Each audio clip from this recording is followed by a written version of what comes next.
na ikaw lang yung makakapagpagaling sa kanya.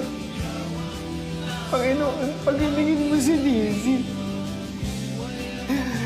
Hindi kita iiwan. Hindi na kita tatalikuran kahit kailan. Pagalingin mo lang si Lizzie.